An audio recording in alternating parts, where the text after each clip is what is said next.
శ్రేయాన్ స్వధర్మో విగుణః అంటే స్వధర్మం ఎంత దరిద్రమైనా సరే అదే చెయ్యాలా అని చెప్పింది కాబట్టి వాళ్ళ పుస్తకం. అర్థమవుతుందా? నీకోసం వాడు కష్టపడినా సరే వాడిని మాత్రం అక్కడ పెట్టాలి. పరధర్మాత్ స్వనుష్ఠితాత్, ఎంత దరిద్రమైనా సరే ఎంత మంచిదైనా సరే నిష్ఠగా పరధర్మాన్ని మాత్రం చేయకూడదు. ఏంటా పరధర్మం? యేసుప్రభువుని నమ్ముకోవడం అనుకునేరు, అది కాదు నేను చెప్పేది.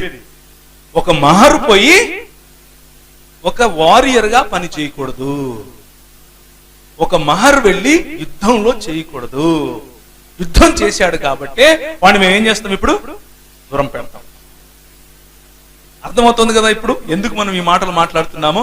ఆనాడు వారు పౌష్టికంగా ఉన్నటువంటి బీఫ్ తిన్నారు కాబట్టి, బలంగా ఉన్నారు కాబట్టి వాళ్ళని ఏ విధంగా తిరిగి మనం నిర్వీర్యం చేయాలి.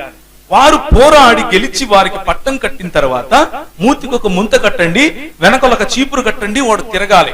వాడు కాలు పెట్టి నడిచిన తర్వాత వాడి కాలే వాడు తుడుచుకుంటూ వెళ్ళాలి అని పని చేశారు. పని చేసిన తర్వాత అలా శనివారవాడ ప్రాంతంలోనికి వారు రానికుండా, ఒకవేళ వస్తే శనివారవాడలో వారి నీడ పడనివ్వకుండా వారి చుట్టూ ఏదైనా ఒకటి పెట్టుకుని నడవాలనటం, వాడి పై వస్త్రం లేకుండా నడవాలనటం, కేవలం గోచిలోనే నడవాలి అనటం, లేకపోతే కొన్నిసార్లు నీ మెడకు కానీ చేతికి కానీ నల్లటివి ఏదైనా కట్టుకోవాలనటం.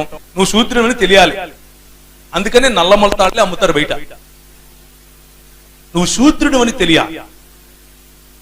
అలా కట్టినటువంటి ఈ విషయాలన్నీ మొదలుపెట్టి భయంకరమైన పరిస్థితిలో ఉన్నప్పుడు రోడ్డు మీద నడుస్తూ ఉంటే నువ్వు ఎలా రోడ్డు మీద నడుస్తావురా?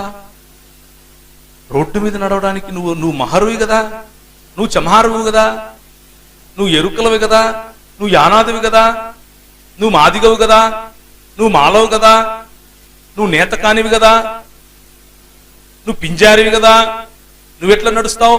మేము నడుస్తూ వచ్చినప్పుడు దాన్ని ఏమంటారు, నీ నీడ మా మీద పడదా? మేము వెళ్ళి మళ్ళీ స్నానం చేయొద్దా? ఇందుకెళ్ళు అని అన్నారు.